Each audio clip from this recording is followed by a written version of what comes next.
Hello, I'm Merryana Salem, aka Mary. I am a Lebanese-Aboriginal bisexual woman. Hello, I'm Durr-e Adan Haque, aka Deah. I'm an Indonesian-Pakistani non-binary lesbian.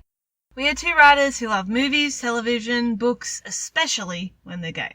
And welcome to GayV Club, where we'll be analysing LGBT texts that we like, that we don't like, and how we relate to these texts as gay people of colour. We're at episode 3! We're at episode 3! Thank you so much to everyone that's been listening so far. If you like GayV Club, please remember to like, subscribe, rate, leave a nice review on wherever you listen to podcasts. Yeah, and just so everyone knows, we also have a YouTube channel, which is just GayV Club, and we put these podcasts up there, so if you need closed captions for whatever reason, our podcasts that we upload to there obviously have the generated closed captions from YouTube, so you can not miss out. We'll also hopefully in future be uploading little mini video essays to there. And other random content. But either way, you will find captions for our podcast on there if you need them. So yeah, please go and subscribe to there. Also, as per usual, you can find us across the socials at GayV_Club on Instagram, Twitter, and you'll find out the links to our profiles in both those GayV in Club. the bios of both of those accounts. Yeah! So, episode 3. Yes. Today we're going to discuss recent biopics about LGBT historical figures and why these films often suck. In particular, we want to examine biopics from the last decade which have garnered a lot of Hollywood acclaim, how LGBT stories have become Oscar bait, and how these films end up failing to honour the legacies of these marginalised people and the communities that they represent. We'll be discussing the recent Queen biopic, Bohemian Rhapsody, and its extremely disappointing portrayal of our hero, Freddie Mercury. Boo. And the equally disrespectful film Green Book about the African-American classical and jazz musician Donald Shirley. Also, going a few years back, we will be discussing the 2014 film The Imitation Game about Alan Turing, the gay inventor of computers. And also we want to talk about the most recent biopic about Elton John. Rocketman. Rocketman! These films we've mentioned focus specifically on men. That's because this is actually going to be a two-parter. We'll be covering this topic in 2 separate episodes because there's just so much to discuss. So yeah, today's episode will be focusing on gay and bisexual men, and our next episode will examine the biopics of trans people, lesbians, and bi women. Yeah. Just before we really dive in, just a content warning, we will be discussing issues of homophobia, racism, sexual harassment and assault, drugs, substance abuse, and suicide, so please be safe and listen at your own discretion. Absolutely. Yeah, I know, like, in the descriptions on these episodes I've been putting notices like that, but I think, like, for this one we should really mention it, so... Definitely. Yeah. Woo, part 1. Let's do it. So, Freddie and Friends. Freddie and Friends. So... Biopics. They have been having a bit of a renaissance. Well, not a renaissance, maybe a resurgence in popularity, the old biopic. I mean, just this year, we've had Rocketman, we've got Judy coming out. There's also several I know that are in production. There's a lot in production, especially music biopics. We're talking about Bo Rap and Rocketman today, but music biopics about musicians from that era especially are being made. I know the ones for Elvis and David Bowie are in production right now.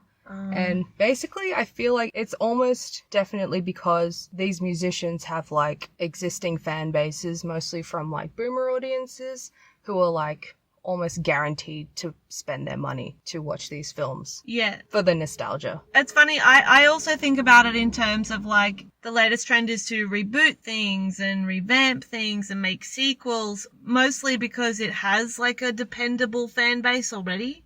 Yeah. And I think biopics are just, they're like the sneaky Oscar baity way to do that. Yeah, definitely. You know, and still get clout for making something original. Also, like, not just in the film industry, for the music industry, this benefits because they're able to reintroduce the music from these artists to a younger audience as well. Absolutely. Like, I know a lot of people, probably younger people, went and saw Bohemian Rhapsody and weren't really into Queen before they saw Bohemian Rhapsody, which is a shame that they never saw the cinematic masterpiece Ella Enchanted in 2004, but, you know, not everyone is exposed to great cinema.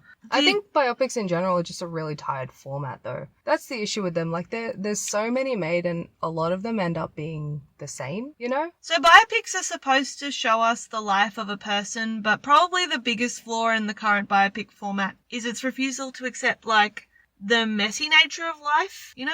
Like, Yes, exactly. Like, life can't be sorted into Act 1, Act 2, Act 3. Many of these films will literally, like, take someone's crazy life story and try and just get it into Like, a 3. Make it compact enough to fit into, like, a traditional 3-act narrative structure. Which is, that's not what life is. That's not what life is. That's not even what a day is, like in anyone's life. Like, these extraordinary stories of these people who are very complex and, you know, because they're people are complex, they end up being reduced into banality, you know? Yeah, quite often it ends up doing that because it's just the way that the film is structured is so boring and so ordinary and conventional. Yeah, and then in order to achieve this, like in order to compress someone's life or even just a section of someone's life, which, side note, I wish more biopics would just focus on like one section of someone's life instead of trying to cover their whole life, because you can actually do something interesting when you just focus on a section. Like, I think that's why Tonya was good, because it really only focused on like one bit of her life, not the whole thing. But yeah, in order to achieve, like, when they do the typical like biopic, this conventional structure. Yeah, the conventional structure of like, okay, we're going to pick this person, we're going to make a biopic about their whole life. Okay, so in order to suppress it down into a 3-act structure of beginning, middle, end, they do things like mixing up the chronology of events and like cutting out whole segments of these people's lives entirely, or exaggerating or understating things in there that were part of who they were, or just, in some cases, completely fabricating the version of events that is their life. All these things are done, like, to a criminal extent in the first film we want to discuss today, which is Bohemian Rhapsody. Or as I like to call it, Bohemian Rhapsody. But we'll just call it Bo Rap. So what's Bo Rap about? Bohemian Rhapsody, 2018, directed by Bryan Singer And Dexter Fletcher.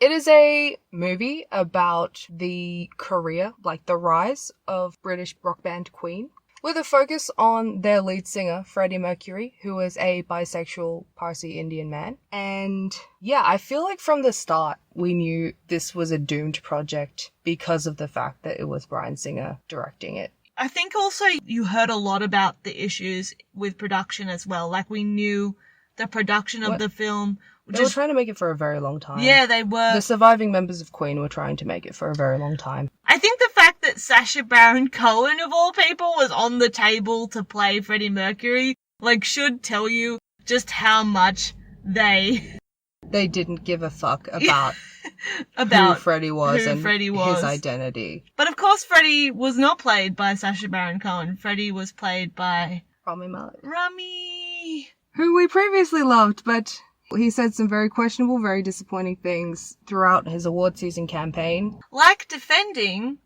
actual pedophile Bryan Singer. He was talking about how, like, the spirit of Freddie Mercury, through all the hardships during production of the film, like, kept the project going. Like, as if Freddie Mercury's ghost was, like, trying to suppress this information about Bryan Singer, as if in order to make the movie, because apparently, like, the story, it was so important that his story be told in this particular way, which is obviously just bullshit. I'm, like, still not over that, actually. Like, what a waste. Can I just say, I think it's really weird that this movie got award clout.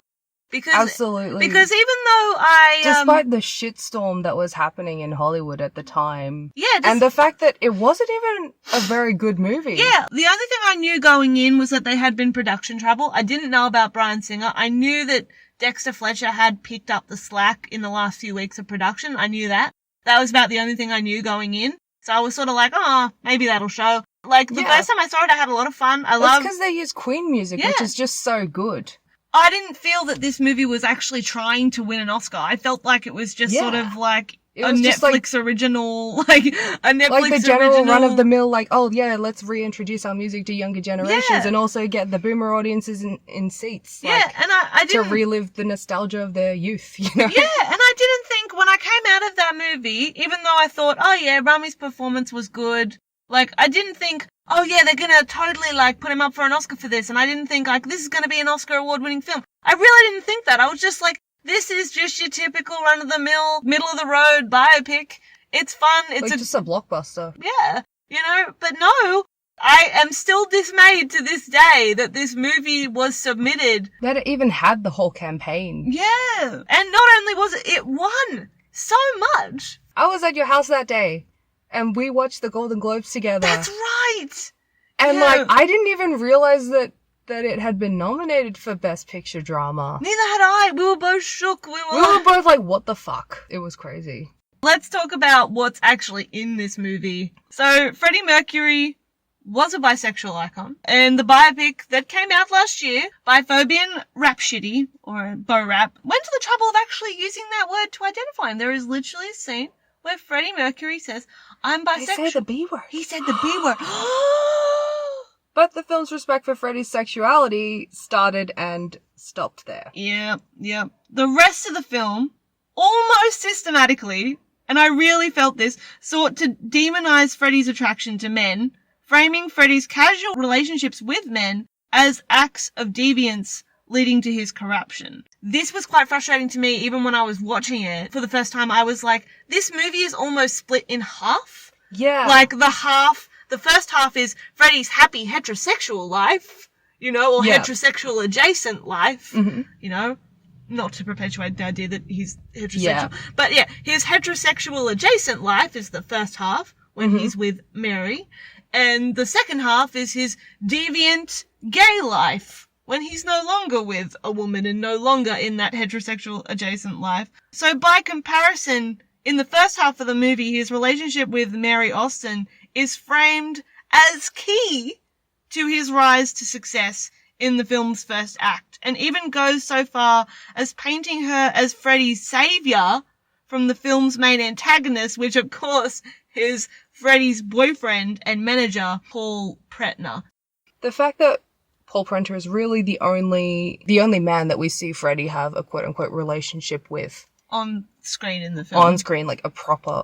Well, not even a proper it's relationship. Not proper, but it's everything is so half-assed in that movie. Oh my god! But it's the central one. Like of all, there are two central romantic relationships in that movie. The one is with Mary Austin, and the other is with Paul Pretner. For the sake of cinematic scandal, Bohemian Rhapsody renders Freddie's attraction to multiple genders into like a juvenile metaphor for his moral duality. Even reducing Freddie's longtime partner. Yes. Jim Hutton to a footnote in this movie. Like, this man, I'm so angry about this because Jim Hutton literally was the man at Freddie's side when he died. Like, literally they were together for nearly a decade, and he was literally like the person Freddie had by his side when he died. And to reduce this man to a footnote, it ultimately fails to respectfully represent the complex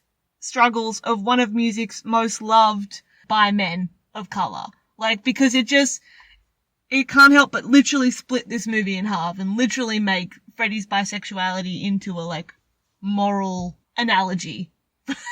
Like, rather than actually treat it like a part of his life. Yeah. There are, like, a lot of inaccuracies in the film, including, for instance, a lot of the songwriting processes depicted in the movie are definitely made up. What you mean? But especially... You mean Freddie didn't come in and friggin' just improvise, we will rock you? Just the boom boom clap? What? Yeah. What? What? Yeah, all those sequences are so simplified. Like, they're cute, but also, like, they're such bullshit. This is but I think one of the most offensive, there's so many. Yeah, of the inaccuracies, so... This film is riddled with inaccuracies, definitely, but probably the worst one is the way Jim Hutton is portrayed in this movie, especially with his introduction. So, the film introduces Jim as a servant/waiter. Yeah, he's a waiter at Freddie's house. Working in Freddie's house after a party, where the first thing that movie Freddie does is actually sexually harass him. Yep. Like, literally gropes him. Like, this is almost certainly untrue, as most sources state that they met in a nightclub. It's just, like, such a clear attempt of defamation to Freddie's character and a demonization of his same-sex attraction. That is totally unnecessary. They just wanted to use it as like an extra zinger on how corrupt Freddie had become, and to use Jim as sort of like this weird spiritual guide. Like Jim is kind of seen, like this happens maybe like during the second act of the movie, and then Freddie kind of finds Jim at the end of the movie, and Jim is sort of like this prize. Because Freddie has now finally learned, like, the value of love and friendship. Yeah, Jim is sort of used as a moral indicator of where Freddie is at in his 3-act story arc. Yeah. So, when he meets Freddie in Act 2, it's like, oh no, he's not ready. He doesn't deserve me yet, He does, because he's a bad person who's a dick to his bandmates and takes all the credit for being, and is just too iconic for the rest of them. Yeah. So this is not how life works. Like, this is not how life works. Like, you don't meet someone at some point in your life and then, 8 years later when you're finally, quote unquote, worthy of them, like, that's when... Yeah, you just check up all the possible Jim Huttons in the phone book to find them. Like... Yeah. Like... I shouldn't be laughing. It's cute as a romantic concept, but it was so corny and just so crass. And also just to do it completely inaccurate to how they were and how they met. Absolutely. And what really, like, grinds my gears on that is that, the Queen members would have known that. They would have known how Freddie met Jim. They would have known how Freddie and Jim were together. They were together for nearly a decade. They would have known all this. Yeah. But they made the decision to turn Jim into this, like you said, a prize. To be fair, they were also quite inaccurate in how Freddie met Mary Austin. Like, actually, Brian May used to date Mary Austin. That's how she met Freddie. Yeah. I really didn't know that. Yeah. Oh my god. So she was, like, already, like, in the social circle. But, again, like, it's kind of, like, about how they've moralized it. This is a much wider issue in the way bisexuality is being portrayed, like, in film and television. And hopefully we'd like to do a future episode on this at some point, because it is something I find very angering. To the point where I can't find the right word. But it aggravates. Infuriating. I find it very infuriating that in this movie specifically, Freddie's same-sex attraction is for the most part completely demonized. Even the meeting with the person who he does spend the rest of his life with, who happens to be a man, that interaction itself is also demonized. To the point where a lot of people who if you were to only base your knowledge of Freddie Mercury and his life on this movie, it would be a wholly inaccurate knowledge that you have. Which is exactly what the surviving members of Queen wanted. Yes, I think that. We are quite cynical about this movie. Absolutely. We are quite cynical because we firmly believe that the members of Queen made this movie with the knowledge that A, Freddie is the most interesting part of the band, so they wanted to use that, and B, but they also wanted to make themselves look good because they are the surviving members of Queen. The surviving members of Queen executive produced Bohemian Rhapsody and were reportedly on set nearly every day of shooting. They even, like, lent some of their old costumes, like, for production. How generous. They basically use their control to paint Freddie as just an asshole and to set themselves apart from him. And sometimes it's to a comical degree, I think. Especially that scene where movie Freddie offers his bandmates, like, cocaine at a party, and they all the rest of them, they just, like, politely decline and go home to their wives. They become, like, possessed by Christian fathers, and they're insinuating that Freddie was the only one who did drugs, which we know is untrue. No, but you know what my favorite one is? My favorite one is in the scene, which I swear is in every biopic that's about a band, but, like, there's always this in this movie where Freddie is like, guys, I'm gonna go solo. And they're all like, no! Like, they're just like, you're breaking up the band, Freddie! Like, and in reality, in the real world, at that point in time, which I don't remember the exact year it is in the movie, I think it's the same year that It's after Live Aid that Freddie actually goes solo. Yeah. And also, and all the rest of them were doing solo stuff as well at that time. By that point, they'd all already done solo stuff. So for them to have this scene that's set at the completely wrong time, where Freddie is announcing he's going solo, and they're all scandalized by it, like the thought had never occurred to them. As if it's a betrayal. It is comical in those moments, because I just think the other band members really just wanted to make themselves seem like they were victims of Freddie. They were victims of Freddie. But I also don't want to fall into the trap of saying that, like, Freddie was this perfect person either. He wasn't. No. But that's not the point. The point is that they're not really... Is that the movie very specifically demonizes him. Yeah, it very specifically demonizes him in service of uplifting the others. Yeah. Which is just not true. Like, all that stuff that happened in Germany that people talk about, all of them were doing that. You know, there are so many controversies involving all 4 members of Queen, including Freddie, including Brian May, including all of them. And the movie just decides, like, no, Freddie was actually responsible for all these. Thank God they didn't cover the whole apartheid incident when the band went to South Africa. I would love to see how they pinned the whole band performing at a segregated event, like, as Freddie's fault. Like, that would have... God. Just, like, the corny way, like, after this, you know, fake betrayal, after this, like, completely fabricated, they, like, mixed and matched the history, sort of, to suit the narrative. After this whole thing, there's that whole scene just before they do the Live Aid sequence where Freddie's like, I haven't been a good friend to you guys.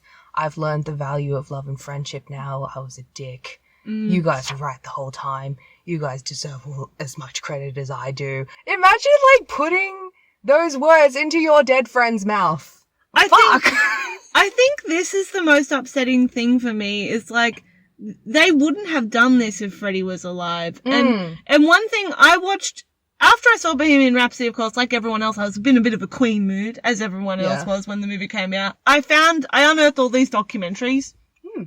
And I found a recent one that had been made with the surviving members of the band. One of the things they said when Fox approached them about making the movie, they said, like, Freddie always told us, like, if they make a movie about us, you can do anything you want, but don't make me boring. What really irritated me about this statement was that you're using one of Freddie's last words that he said to you as if it's like permission, as an excuse to almost not maybe to rewrite history, basically to do your revisionist retelling of the. It made me so angry. I couldn't keep watching Doco. I was so mad. This is especially annoying to us. Like, this whole ordeal, this whole film, this whole everything involved in it is especially annoying to us, given, like, our love for Freddie. Yeah. What Freddie means to us, aside from, like, what I'd listened to as a child, definitely, like, as a teenager, I went through a Queen phase. Well, basically, I was going through, like, an old music phase, which was quite embarrassing. Like, I would be listening to the Beatles and such. I don't talk about that. But, like, you know, when I was, like, 15, 16, actually starting to first question my sexuality, like, I identified as bisexual back then. And when you're 16, this is in, what, 2000 and... Would have been when I met you, so it would have been like 2013, 14. No, it was definitely earlier than that. Maybe I wasn't 16. Maybe it was earlier than that, and I was just researching bisexuality. And obviously, back then, there were a lot fewer resources that were, you know, SFW and, you know, age appropriate for me at the time. Like, I would ask, hey Google, what's bisexuality? And, you know, some pretty awful results came up. Instead, I tried, hey Google, who is bisexual? Yeah, same with me. And then Google was kind of like, oh, only the coolest guy to ever live. Yeah! Only the flyest man who ever lived. I'll be real, I didn't really notice Freddie Mercury till a bit later, till I was in my teens. The first time I heard a Queen song was in the film Ella Enchanted. When Anne Hathaway sings Somebody to Love. In one of the most romantic scenes in cinema. I love that movie. I already knew it because my dad played records and stuff. I do remember my dad playing Queen, but I don't remember registering. I don't remember deliberately seeking out Queen until that movie. And I was like, I love this song. And I remember seeing it. My dad was like, that's a Queen song. And then I got into Queen. And then I think when I first read the word bisexual, I was like maybe 15 or 16 and I was Googling what it meant. And I remember at one point, Freddie came up And I was like, oh, cool. This guy, he's the lead singer of Queen. I love that song, Somebody to Love. And I just remember, like, I was like, this is so cool. Like, he was, like, one of the first people I learned about who was bisexual and who was a real person. Obviously, there were a lot of fictional characters that I was like, oh, they're bisexual. But he was the first real person. I recently learned that he's also, like, a person of color, and that made me happy. Not recently, like, with the movie, but before that, I'd only recently learnt it. And he meant a lot to me. And I think, you know, also I just loved the music growing up. And I think it's really disingenuous to portray the person who helped create that and who also meant a lot to so many other people of colour who are gay or bi. I think it's just really awful to not honour what he meant to us and to so many people. It's so self-serving. It's so the scandal only serves to make people, it's almost like they want you to be angry, because also that makes you buy Queen and listen to Queen. And I actually got so sick of Queen during this whole period, listening to Queen, because I was just so mad hearing it. And then it was only like Good Omens later on that made me like it, Queen again, actually. But like for the longest time, I fucking hated listening to Queen. I understand. Like throughout that whole award season ordeal, it was too much. Can I also take a brief note? One thing I found really strange during that whole period was the way people were, the only word I can think of for it is like fictionalizing Freddie. They like Disney-fied Freddie. Yeah, Disney-fied him. Like people were making weird fan arts of Freddie and Rami, like together. And I'm just like, this is real people you're talking about. Rami Malek is a real person. Freddie Mercury was a real person. You can't just draw fan art of them because you think it's cute. They are people. It's so awful. It was so strange. And then all this weird content like of Freddie and Brian, like they shipped them. And I'm like, why are you doing this? These are real people that existed. Why are you trying to fictionalize them like this? That's so gross. And they were even like reblogging like real footage, like of them like just being, I don't know, friends because they were friends. And it's so sad with so many of these LGBT biopics. Like a lot of them end up being just attempts of defamation. Yes. To these people. Because that's what gets it attention. Yeah. You know, if you can expose someone that people love as someone who was maybe not that great, even if it's not accurate, even if it's not complex or nuanced, that will get you attention. That will get you clout. That will get you money. Capital! Speaking of capital, we also can't forget the capitalist interests that were involved in telling the story in such a way. The film was shot in a way that makes it quite easy for any explicitly gay content to be edited out in order to pass censorship in countries like China and countries in the Middle East so that they could sell the film in those countries. I didn't know that. And when you pointed it out to me, went and watched the movie with my brother, and I was sort of watching it and visualizing like, okay, you can just seamlessly edit. There was in China, I believe they cut out like 6 scenes. What I was saying was like, I actually was like, okay, I'm imagining this bit isn't here. What does the movie do now?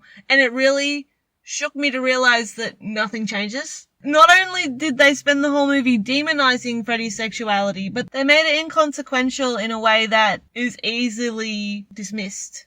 Yeah. Which is just not that's not how you write about someone's life. That's not how you write about someone's sexuality. No. But yeah, it's just also another attempt at defamation. And they also know that portraying bisexuality or just same-sex sexuality in this way will also make it more appealing to audiences. Especially like homophobic audiences, maybe fans of Queen but are also homophobes.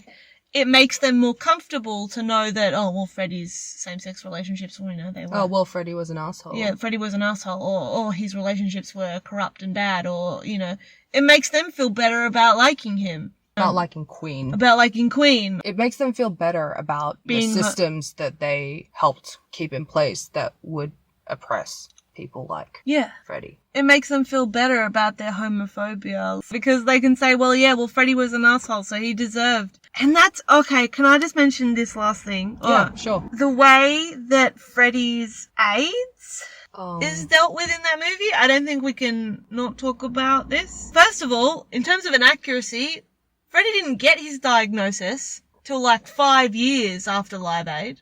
So that whole scene where where he tearfully tells them before they go on that stage. Oscar-winning moment, trademark. That Oscar-winning moment, trademark, where he tells them that he has AIDS. That didn't happen. That's completely inaccurate. He didn't get his diagnosis until something like 3 to 5 years, I remember reading afterwards. He was very quiet about it. He was very quiet about it, which I think maybe is the only thing they did accurately about that scene where he was like, I don't want anyone to know, please don't tell anyone, which they didn't. But also to frame it as a sort of, well, this is your punishment. This is what you get. You know? Like, oh, I repented for my sins, but it's too late now.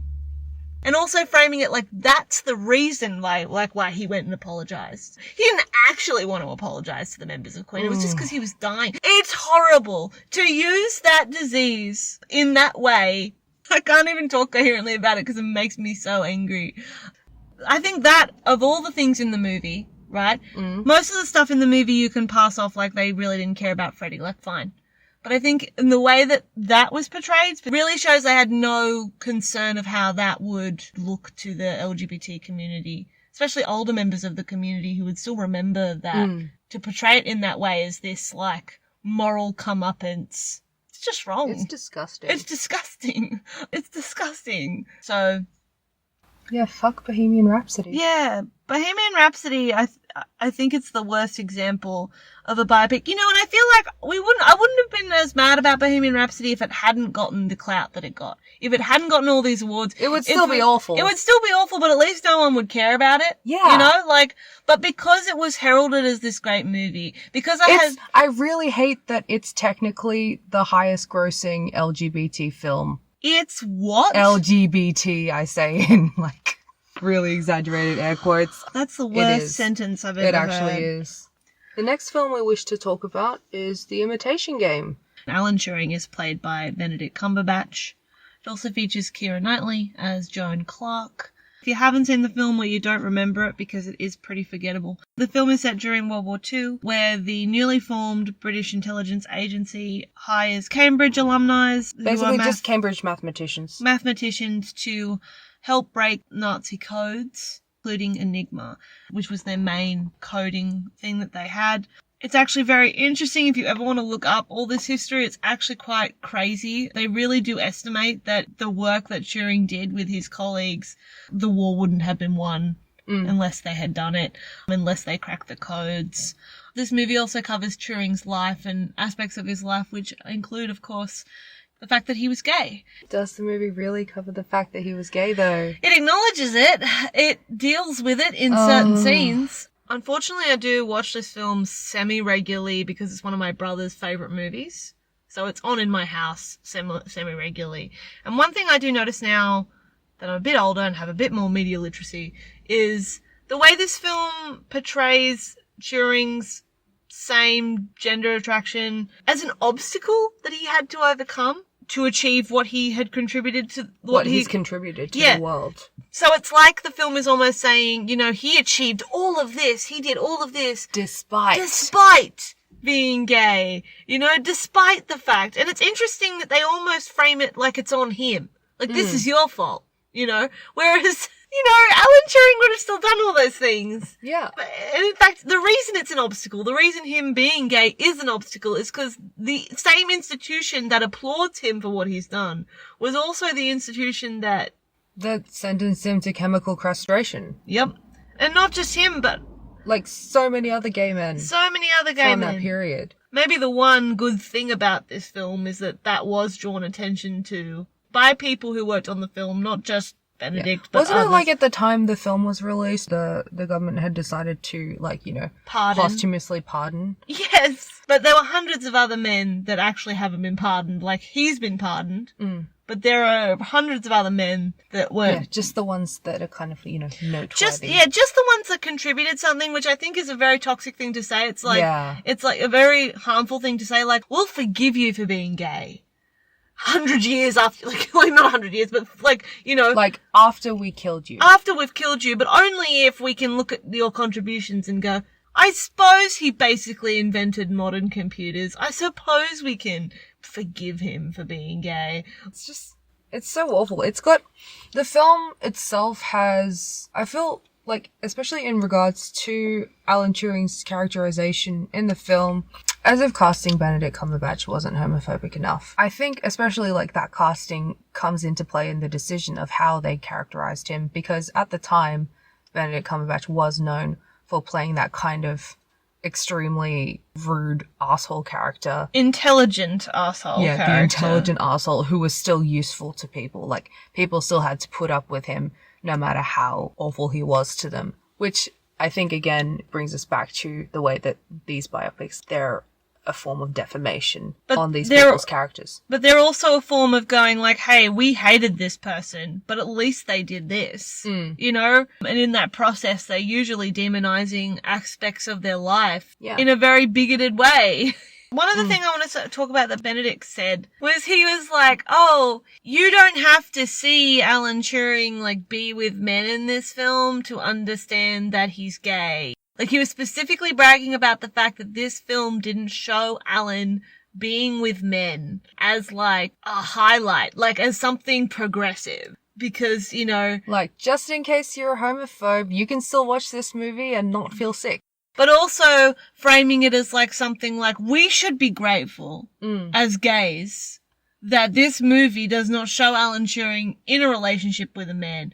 Because obviously there's nothing more awful than seeing that on screen. Yeah, because we don't need to see that, you know? We don't need to see that to know that he's gay.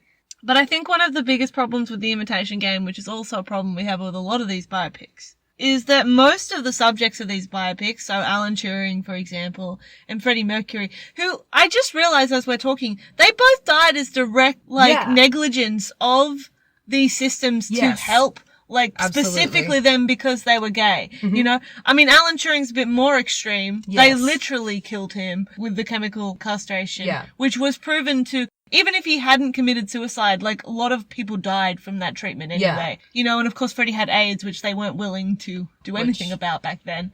So, most of the subjects of these biopics are no longer alive because of this oppression they experienced, which means that they're no longer here to defend their narratives. They're no longer here to defend their literal lives and their life stories. Yeah, that's why you get these fabrications. As seen in Bohemian Rhapsody, we also see in the Imitation Game concerning the circumstances of Alan Turing's arrest. In real life, Turing was arrested after he was discovered to be living with his boyfriend sometime after the war. However, in the film, it has him arrested for soliciting a male prostitute. This is kind of like, in a way that, like, it's like they're trying to portray his sexuality as, like, being, like, seedier, you know? Yeah. Like, as if it's something, like, impure and, like, shameful. Yeah. And the whole film is actually framed around that arrest. The opening scene of the film is him sitting and being interrogated by the police officer about this. And the final scene of him is still talking to that police officer. The whole film is framed around this fabrication of the nature of his arrest. And, well, I remember thinking it was, like, super clever at the time. It's also framed around the Turing test itself, which is a test to determine whether something is a machine or something is human. And I just think it's really interesting in the way that this film portrays not only Alan's sexuality, but also his possible, I should make the point, possible autism. I think it's very interesting that it's framed around the question of whether or not Turing was human, which is just awful. It's awful when it's like, is he like a computer because he's gay, or is he like a computer because he's on the spectrum? Yep. It's so offensive. It's so offensive, especially when you think about, you know, the way he died and why he died. I think ultimately, like, it is defamation of Turing's character, and ultimately it's like an attempt, by portraying him as an arsehole, by portraying him as this seedy, corrupt homosexual who, you know, gets arrested. It's kind of like an attempt to downplay the cruelty of what the British government subjected him to that chemical castration, which, after everything that he had done for them, after everything that he had done for the world, basically, leading to his suicide. One of the biggest problems with the Imitation Game, which is present in most of the films that we're discussing today. Most of these subjects of these biopics, they're no longer alive to defend their legacy and control the narrative of their oppression or their character in general. The Imitation Game is just like pretty much every other British war film. it's propaganda, first and foremost. And it's an attempt to erase the institutional guilt of how they murdered Alan Turing, I think. I think so. I definitely think so. It's treated, again, his literal chemical castration is treated as a footnote. It's not treated as a crime, which it should have been. It's not treated as something that is horrendous. It's sort of a very quietly subdued scene at the end of the movie where, you know, Keira Knightley gets her trademark Oscar monologue of like, I think it's the people that no one imagines. She does the teeth gritting. Anything of do the things that people, whatever she says. Yeah, whatever she says. Like, you know, sort of I hate Keira in that movie. And she's saying this to him, like, is that meant to make him feel better about the fact that he's literally being poisoned by his government? Like, oh my God. After everything that he did for him, and even if he hadn't done anything for them. Yes. Again. Even if Alan Turing had not done a single thing. Like, this just brings us back to that selective pardoning that they did around, like, just before the film was released. Yeah. Of gay men. What they did to Alan Turing is wrong. And it's wrong regardless of what he did. It's wrong that they did it to all those men, and it's wrong they did it to him. But the fact that the movie tries to portray, like, oh, this is especially sad because of what Alan Turing did. Like, no, it's sad, it's horrible because you did that to so many people. Because you were evil. Like, it is propaganda in a way, and it is a revisionist attempt at alleviating a guilt that you wholeheartedly deserve to have. But of course, it's never in the interest of these biopics, it's never in the interest of these films to actually criticize the institutions. Yeah, and to actually be respectful of these figures, I think. It's always done to various degrees. But I think this issue of defamation, I think a more recent example, even than Bohemian Rhapsody, of how horrible this can get is Green Book, the film Green Book. I actually couldn't finish this film. I'm gonna confess on the podcast, I did not finish this film. I think I started the first 10 minutes and then was like, what am I doing? I could do anything with this hour and a half of my life. And I just turned it off. I drank some wine and I forced myself to sit through this film. For the purpose of this podcast, though, I did do a lot of research on the film. Yes, you did. Written by a lot of people. So I'm not totally misinformed, but I will confess, because I think it's a fair enough thing for me to say, like, I haven't watched it. What you wrote, like, I'd read what you wrote, and then I watched the film, and I'm like, this perfectly encapsulates it, basically.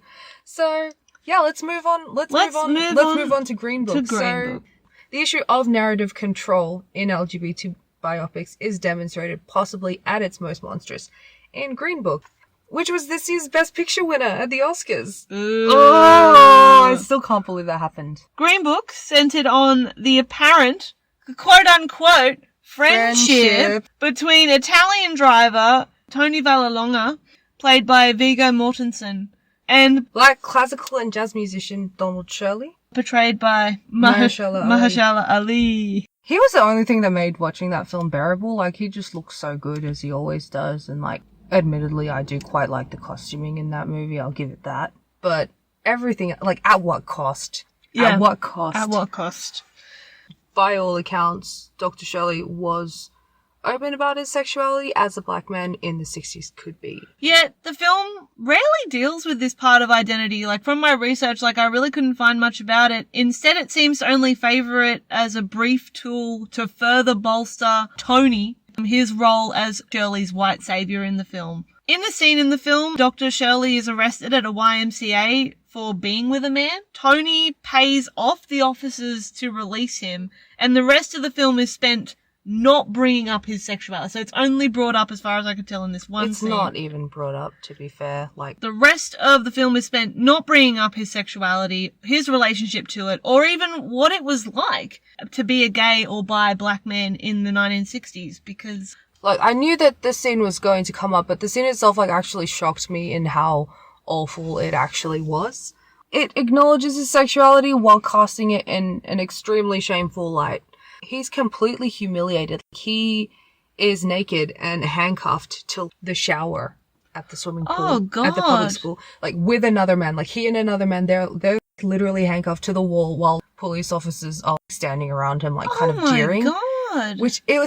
It's so awful. And that they're obviously, like, crashed up to cover themselves because they're left that and they're like, I am it's so sorry awful. that anyone had to see this, including you. That is terrible. That's what you get when the guy who wrote Dumb and Dumber writes a movie about this. Also, just, like, the writers themselves, none of them were actually in contact with Dr. Shirley's family.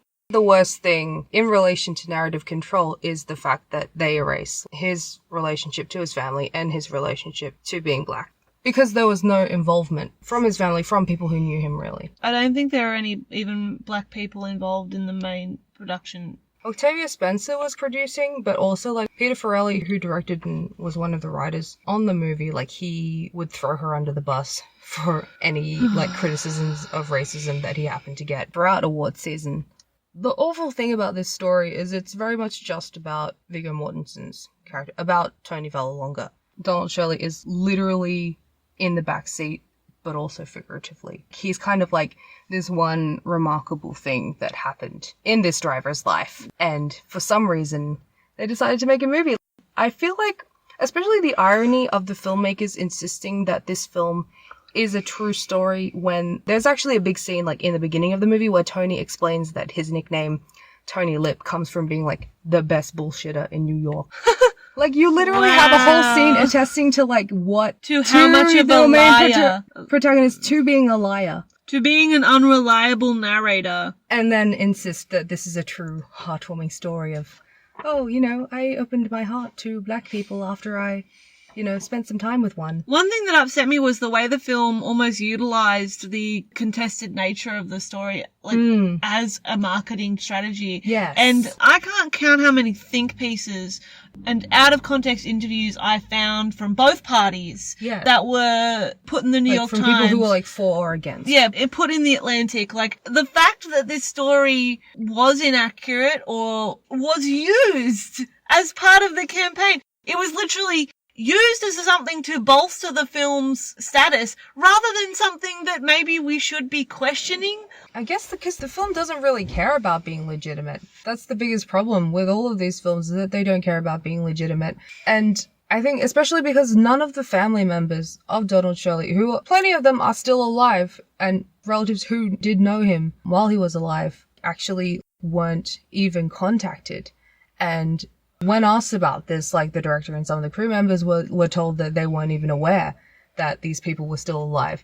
And it's so crazy because after this whole controversy, like, they were contacted, they mentioned that only Mahershala Ali contacted them to apologize for how the film turned out, like, full of all. I know, but, like, wouldn't you do that before? Actually, that is quite questionable, honestly. I still think... Do you know what it reminds me of? What? I was watching a documentary about The Social Network, or maybe it was just a behind-the-scenes thing of The Social Network, and Aaron Sorkin, who wrote he told everybody that they weren't allowed to contact their real-life counterparts until after they'd finished production. But Justin Timberlake was the only one who just did it anyway, and actually met with Sean Parker. And yeah, I don't know, maybe something similar went down on that set. They were like, you're not allowed to contact. I think just, like, the inception of this whole project is really weird. Like, the story of basically Tony Vallelonga's son approached Donald Shirley while he was alive and asked if he was allowed to make the movie, and he refused him, obviously, because, like, why would you say anything? Why would you want to make a movie about me and this driver who I had for, like, 6 months, who I most certainly wasn't friends with? Like... That's the thing, like, when the surviving family of Dr. Shirley were interviewed, they were like, no, it was like a strictly employer-employee relationship. Like, they had not been friends at all. And it's really funny, because you know how in the ends of biopics they always show, like, you know, real photos of the real-life people that they're based on? It's like, it was like, oh yeah, Tony Liv and Dr. Shirley remained friends until their deaths. But it's literally, like, 2 photos of them separate, because they obviously never hung out. That's pathetic. Honestly, it's just pathetic. Like, Green Book, it just fails to interrogate respectfully the legacy of a black musician whose work... It's because they didn't make it to do that. They make it because they know that the Academy loves nothing more than a white savior narrative.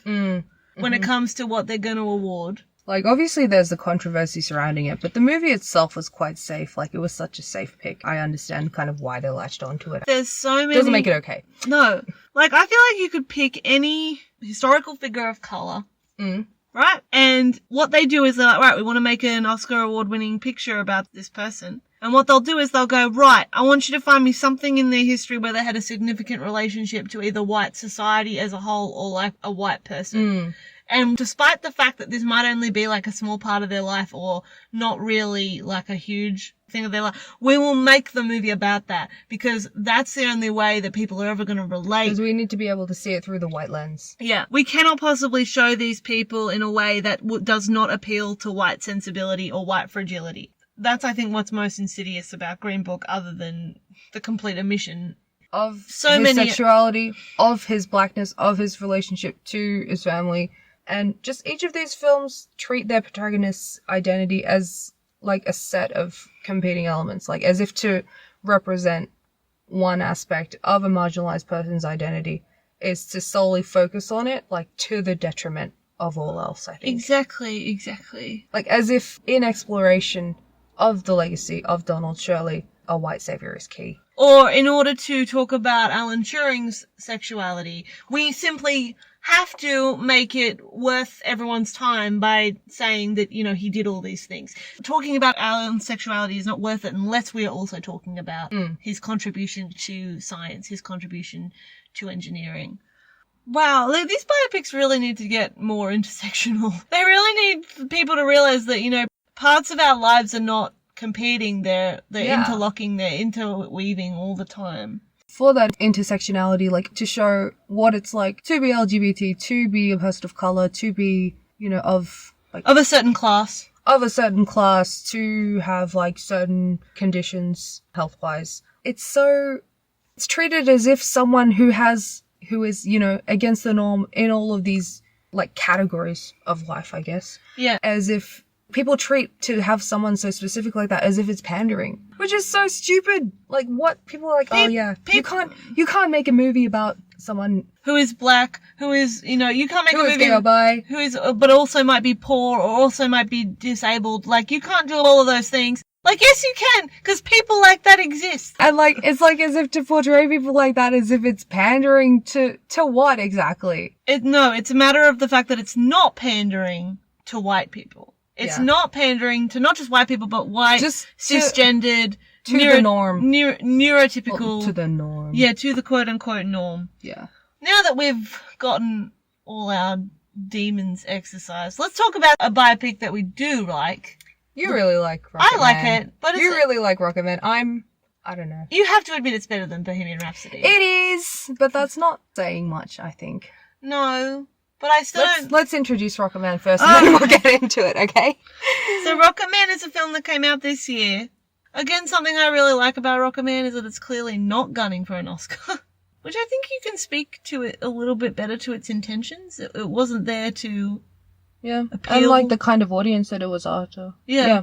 And it is dealing with Elton John and his rise to fame, essentially. It's really only his early life and rise to stardom. Yeah, right up until his rehabilitation, I guess. Yeah, until he gets out of rehab. And the authenticity of Rocketman hasn't been present in the biopic genre for quite some time. Certainly not in the other movies we've been talking about today. And we believe that this is mostly due to Elton John himself being involved in the production. Yeah, like, unlike Donald Shirley, unlike Alan Turing, unlike Freddie Mercury, Elton John is still alive, and he was actually able to defend his own legacy. Unlike the clumsy revisionism and whitewashing that we see in Bohemian Rhapsody, for instance, like, Elton John's own flaws are not glossed over to such a comical degree. Like, I do think that Rocketman does the same things as Bohemian Rhapsody in terms of like mixing and matching certain narrative events. It fabricates some things just like to make it a bit more entertaining, I guess. But ultimately it's a musical. It's a musical. So there's that. So it's very much like, guys, this is not what happened. Like, I did not go through puberty. I did not sing the bitches back when I was 5 years old. No. I did not go through puberty while singing Saturday Night. I did not become Taron Egerton in the span of a song. It's just done to a much less harmful degree than these other films. It's very difficult to ignore comparisons between Bohemian Rhapsody and Rocketman because it's, you know, made by the same crew, like Dexter Fletcher, who took over directing Bohemian Rhapsody, directed all of Rocketman. It's got, you know, similar concept, genre, set in the same time period. You can actually tell when you've watched both movies, like once you watch both, you can go back and watch Bohemian Rhapsody and you can actually pick the bits that Dexter Fletcher filmed because Rocketman has very distinctive... Yeah. Essentially all the scenes in the studio in Rocketman are filmed the exact same way as Bohemian Rhapsody. Like, you can tell he filmed those sequences. And also just the fact that Rocketman was released, like, probably just a few months after awards season this year. And, like, people were still talking about Bohemian Rhapsody, and then also they were doing promotions for Rocketman at the same time. And I remember, like, Elton John was like, no, this film is not like Bohemian Rhapsody with lip syncing. Like, Taron's actually singing. Taron is singing. There was that too. And I feel like Bohemian Rhapsody definitely influenced the way that a lot of people view Rocketman now because of how bad it was. I know. Because of the impact of it. I guess. I didn't want to watch it because I knew it was a similar production crew and I was like, I don't want to see them take a dump on Elton John in the same way they took a dump on Freddie in Bohemian Rhapsody. And it was only because you were like, do you want to watch Rocketman? And I was like, I suppose I'll watch Rocketman. Yeah, like I went to see it and I didn't think too much of the film, not going to lie. Like, there were some emotional climaxes that definitely didn't hit me when it should have. There were moments which I felt like a lot, which made me feel a lot, but I feel like they weren't the moments that I was supposed to feel that way in the movie. But basically, after the night I watched that film, I kind of spent the rest of the night thinking about how insidious Bohemian Rhapsody was. After watching Rocketman, like that's really, it reminded me of how awful it was. And that's just because Rocketman had that authenticity that Bohemian Rhapsody did not have. Like, it makes the same narrative shortcuts and cheats that Borat did, but in a harmless way. Yeah. I mean, Elton John knows that you can't really portray 40 years of his life without skipping over a few beats, which the film certainly does. But, you know, I think there are definitely aspects of the film that I can imagine Elton John was quite happy to skip over. I'm sure he would have been happy to skip over a lot of his childhood. You know? And because rather than making the mistake of trying to explore Elton John's entire career, Rocketman follows a smarter narrative path, which is that the film is very clearly like a story about his addiction. Yeah, it's very clearly a story about his relationship. Yeah, and his abusive relationships. With his parents, with his romantic partners, and with himself. Yeah, and I think it's really good in that way, because it's not like they set out to make a film, and this is something I think Elton even said, I didn't want them to really just make a film about me. It had to also be about something else. Yeah. And I think he said it's a film about self-love. Because he said, like, I know what it's like to hate yourself, and that's what this film is about. It's about how much I hated myself as a result of so many systematic problems, which also are shown in the movie. Because I don't think you can talk about a gay man hating themselves without talking about the system that works to make gay people hate themselves. Yeah, in that way, it sort of breaks. I don't think it totally breaks the conventional biopic structure, but it's definitely an improvement from the films that we've been discussing today. Like, unlike Green Book, unlike Bohemian Rhapsody, unlike Imitation Game, I think given the inherent gayness, I guess, of Elton John's iconic style aesthetic, like his existence. His existence. Of like, his existence. His sexuality is something that's unerasable from the film. Like, you can't make an Elton John film and hide that. You cannot. There was a case in Russia where, like, we were talking about how Bohemian Rhapsody, there were 6 scenes that portrayed explicit gay content. They were cut to be shown in China. And there was a case, like, with Rocketman in Russia where, like, a local distributor cut out all the scenes containing gay kissing and or sex, which was condemned by Elton John and Dexter Fletcher. Like, they didn't want that censorship. So his sexuality is unerasable from the film, but I think regardless of this, it is difficult to ignore that while there's certainly no erasure of gay sexuality in Rocketman, there's no romance. Yeah. I guess. And I think we should also balance the statement out by saying, you know, Elton John obviously did help make this movie, and he's telling the story he wants to tell, and he did want to make it about abusive relationships, and that's unfortunately what it comments on. It still doesn't portray his sexuality as something that It's is de-romanticized. It's de-romanticized, for sure. Or at least that portion of his life that the biopic shows is that. And it is kind of a little bit disheartening that you see the only representations of gay romance in that film like being abusive. Yeah. Which is quite sad, as if it's connected to his misery. Like, that's obviously how you can feel when you are gay, when you are lonely, when you are vulnerable. That it is the fault of this thing. And I think the film does portray that a little bit, because I think he blames the reason why his dad hates him, like, on that a lot, because his father makes a lot of comments about, you know, don't be like a girl. And his mother, oh my God. Like, oh my God. And I did read that apparently she's actually 10 times worse than what she was in the movie. Yeah, my God. I read that he was like, I watered her down, like, in the movie. Yeah. But really? Yeah. Okay. Because I remember, like, when we were watching, we thought that, like, his parents had been reduced to caricatures, basically. Caricatures of their time, of their cruelty, like, of abuse. They weren't given any personality, I think, which I respect that narrative decision. We respect Elton's disrespect for his parents. Yeah, I mean, if you are going to make a movie of your life, like, you don't have the obligation to portray your abusers. No. In way. any kind of light. Yeah. Like, that might add sympathy for them. But, you know, that being said, I think Bryce Dallas Howard did a great job in that movie, because I truly hated, like, Elton's parents, like, as a result. I didn't know that that's what they were like. The phone booth scene was a lot. Oh. Like, a lot. Yeah. Oh, man. Also the scene when he's at dinner and they're talking about how sad they are for that girl that he married.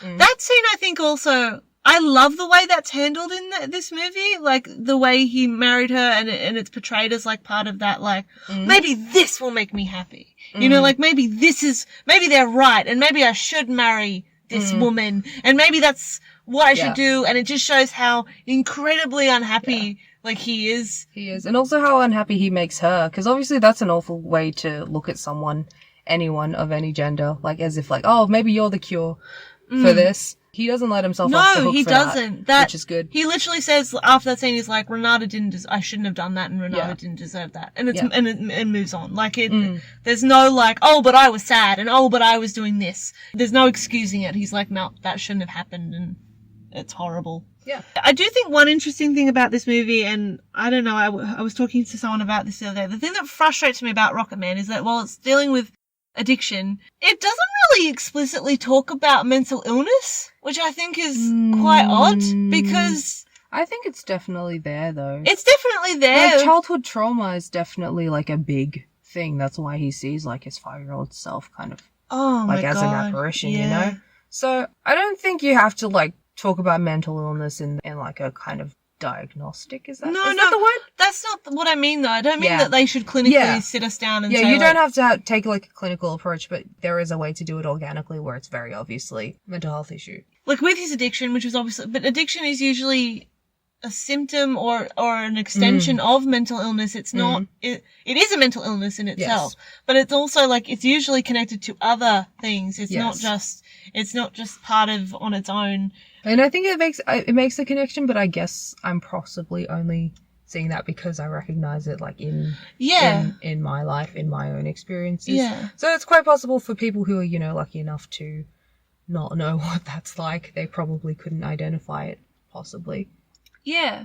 But I also, that being said, I do like the way he makes a point of how all these things are connected. The homophobia he experiences and the abuse he experiences as a kid, like, they are a connection to his addiction, which is also connected to his sense of self-worth. Yeah, to his sense of self. It makes these connections. It doesn't just go, well, this one thing is responsible. Also, like, the way that you can see, like, all the microaggressions against him in the film as well.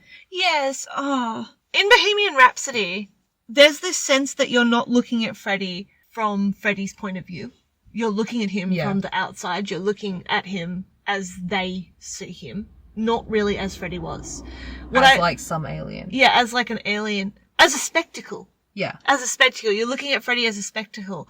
What I found, like, so emotional about Rocketman is that we are looking at the spectacle from Elton's point of view. We are looking at his life, what it was like from his perspective, and how harmful his life at so many points was actually to him. Yeah. And I think that's what, for me, the big difference is, and that comes back to Elton being the one involved in it, like, and saying, like, you know, at this point, I was doing this, you know, at this point, you know, when I was, that scene where he, like, tries to kill himself, and then they just pick him up and they're like, right, get dressed, like, you know, and they get him dressed and he's at the baseball, that iconic.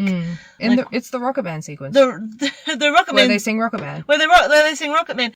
Like that, it really gives you like, oh, so the whole time he was doing this, he was dealing with all this. But we sort of forget about that. We're like, oh, because we're so caught up in Elton and how he is this flamboyant, campy, extra dude. It's easy to forget like those things about him, and maybe he also encouraged it a little bit in the way that he, not to blame him, but like I think that's a big difference between Bohemian Rhapsody. Bohemian Rhapsody is a spectacle that we're meant to just go like, oh, the spectacle of Freddie Mercury, the spectacle of his sexuality, whereas Elton John sort of saying, this kind of stuff isn't a spectacle. Yeah. This is my life, and this is how hard it was. And I mean, it is hard because it still in itself is a spectacle because we are watching it as a movie, but he's still trying to use the movie to make the point that life isn't just a spectacle and it's all very hard. And yeah, also I really love that Taron Egerton did such a good job in that movie of playing Elton John that many people thought he was gay and he actually had to come out as a heterosexual man. Because so many people were like, he did such a good job. He wasn't, like, clenching. I know. Do you remember I said to you, though, while we were watching, I was like, he's doing such a good job of playing a gay man. And you were like, why? And I was like, I don't know. He just seems really relaxed. Like, he just seems like he's having a good time. There is a deleted scene I found on YouTube of Rocketman. I actually really want to buy the Blu-ray so I can watch all these deleted scenes. Because I've seen a lot of, like, GIFs of them. And I'm like, where are these? Because I found it not odd, not that movies about any gay person should deal with AIDS, but, you know, Elton John was at the time when AIDS was a huge issue and it was going through these communities. And Elton John even himself now runs like lots of foundations like dealing with AIDS. So I found it quite interesting that the movie didn't really, the theatrical release of the movie, I should say, didn't really deal with this in any way. Yeah, that is interesting. I thought it was quite, especially he was so vocal when, you know, about Freddie even as well. Yes. Because they were very good friends. But I saw this deleted scene on YouTube and it's set during the time just before he marries Renata. I know because he's wearing the outfit from that scene where he's with Renata in the studio. And there is two guys in the studio with him. They must be assistants. And they're talking about how, oh, Elton, have you heard, like, about the, you know, the gay cancer? And Elton just looks at them like, what are you talking about? He's like, my mum won't even let me use, like, a toilet seat because I might catch it. And he looks at Elton like, no offense. And Elton just, like, doesn't say anything. He's just sitting, like, in silence. And he's like, yeah, like, my mum is, like, so paranoid and won't let me do anything because she's scared I'm gonna get it. And then the camera sort of pans down, like, Elton looks at the guy's hand, because his hand is, and he's got, like, one of the sores on his hand. And I was like, oh, so this is a scene that is, like, addressing, like, Elton's awareness, at least, of it. But I thought it was interesting that the movie the theatrical release of the movie didn't include anything, especially when it's such a huge, it's such a huge thing that Elton is an advocate for and puts a lot of his philanthropy towards. I don't think it's necessarily a bad thing about the film. It's just something that I thought was interesting. I think all they did at the end of the movie where they have, you know, where they show all the real photos of Elton, I think they did include. They did. That he starts a lot of, that he starts the foundation, like, from his kitchen. But that's it, really. But yeah, like I said, I don't think it's an obligation that every movie about a gay person should deal with AIDS. Because I think that's actually like a stereotype. Not a stereotype, what's the word I'm looking for?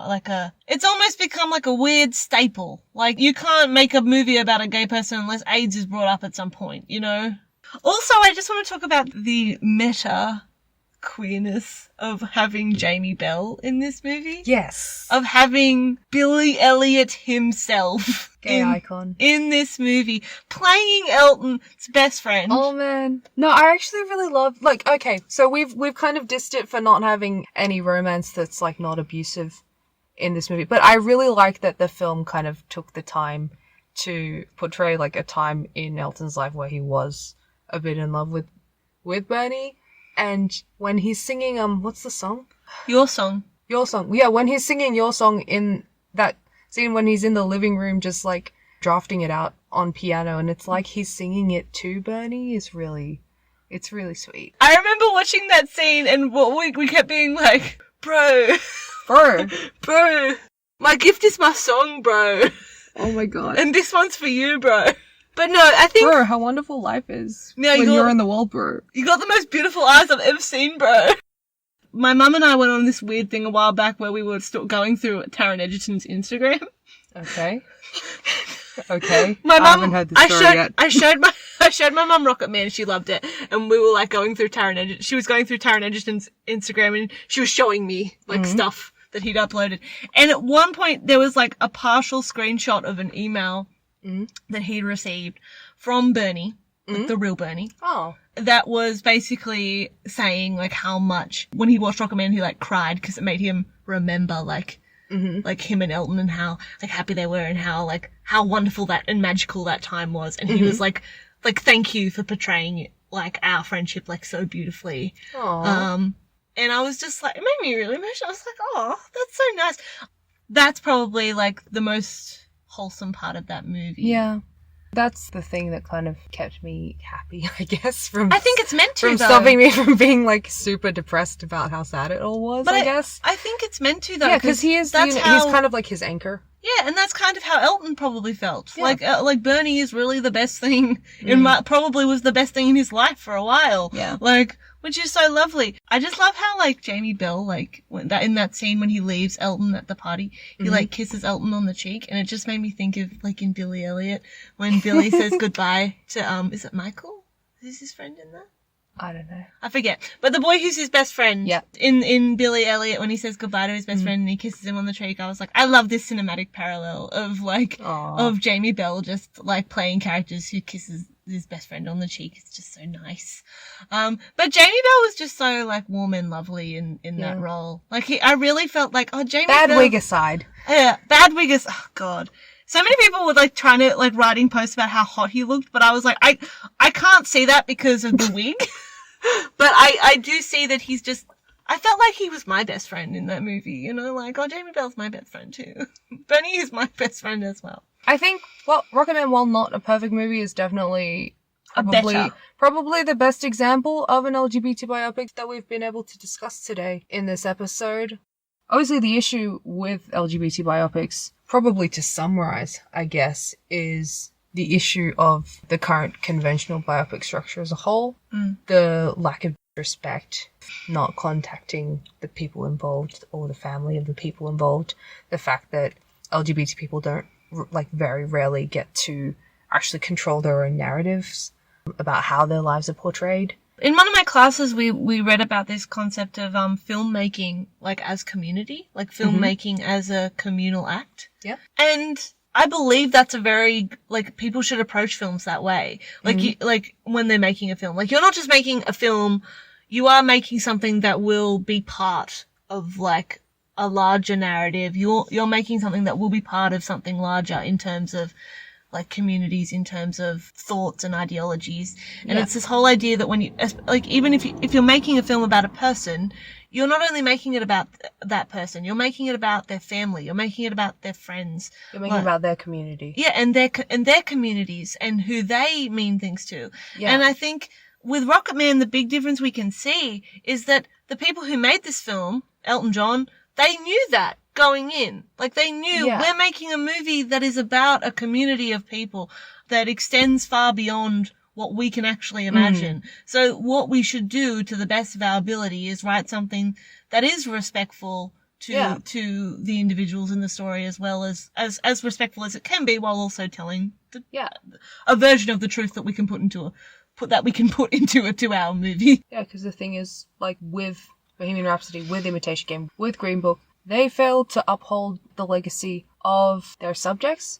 They also fail to respect the communities that they represent as well. Absolutely. And it's horrible that they do that, because more often than not, these communities, you know, whether they be communities of class or communities or families, they are what made these people. And so to completely ignore them, to completely decontextualize these people and to isolate them from the communities or to falsely portray these communities or these people is just an insult to these people and to these communities, and they should do better. Like this idea that, oh, it's just a movie. Yeah. That's just not true. That's not true of most films. Most films aren't just movies. They are like hours and hours of labor made by people, about people, for people. Obviously, you know, going back to our last episode on the importance of telling our own stories, like it wouldn't hurt to have some actual LGBT people like involved in the decision-making processes of these movies. No. You know, it would be very helpful. You know, it would actually, borderline, it would be ethical. Yeah. It would be moral and ethical. Wow. To do that. Just saying. Yeah. As well as, you know, getting permissions and, you know, authorizations from their estates. Yeah. And actually, you know, at the very bare minimum, like at least interviewing them while you're researching for these films. I'm just going to go so far as to say that I do believe it's unethical and immoral of people to make movies about these people without at least the permission of their estate or the permission of them directly, as far as it is possible to do so. Yeah. Obviously, there are some cases where that is not possible. Yeah. And in which case you should involve loved ones, you should involve their communities. But that's what we've been saying. Basically, do your research. Do your research. Just have common decency. Like, when you're making these films, don't embellish or defame or... Don't fabricate. Or scandalize or moralize purely for the sake of selling more tickets to your movie. Yeah, purely for the sake of just coming up with a completely ordinary, mediocre narrative that isn't even set apart from anything else that's being regurgitated out by Hollywood today. Because most of the time when you're doing it, all you're doing is actually just being homophobic or racist or sexist. Or one of, or all of these things at once, or ableist, or or ableist, or a lovely, disgusting blend of all of these things in one go, which is quite often the case. Which is quite often the case because, shocker, as we've said repeatedly, these people often exist at the intersections of many identities. Mm-hmm. So to insult one aspect of the identity is usually to insult all. To insult all. So thank you for listening to part 1, which focuses on historical gay and bi men biopics. Next episode, in part 2, we will be looking at how biopics fail trans people, lesbians, and bi women, historical figures. We're going to look at how the same sort of systemic issues that we've talked about with these films affect films that have focused on gay and bi women as well as trans women, such as The Danish Girl. We're also going to look at Colette, which came out last year. Was it? Last year? Yeah, last year. Colette. Vita and Virginia. Vita and Virginia. Favourite. The Favourite. And, we might talk about Gentleman Jack a little bit. Yeah. And, yeah. I did want to wait to do this so we could talk about Dickinson, but we might do Dickinson as a separate thing. Yeah, we're not totally certain how gay Dickinson is going to be, so... But we may or may not talk about Dickinson next episode. Side note, though, I'm very excited. I'm very excited for Dickinson. I am too. It looks so fun. Dickinson, is it Apple? Yeah, it's an Apple TV Yeah, thing. It's an Apple TV series. So, you know, that's where you can watch it if you want to watch Dickinson. I'm sure, though. That's where you can watch it legally. Yeah, that's where you can watch it legally. Legally. But anyway, thank you for listening. Thank you for listening. As we usually say at the start and the end of every podcast, you can find us on Twitter and Instagram at GayV_Club. And in those socials, you will find links to Dee and I's personal socials. Yep. And of course, if you liked us, please like, subscribe, rate, leave a nice review of our podcast on wherever you listen to podcasts. Yep. And if you want to check us out on YouTube, we also have a YouTube channel. And if you, like we said at the start, if you need captions for whatever reason, you can find captions to our podcast there. Anyway, everyone stay safe. Yes. Have a good fortnight. Thank you for listening. And we'll hear from you soon. Yeah. Bye. Bye. Bye. Bye. Bye. Bye. Bye. Bye.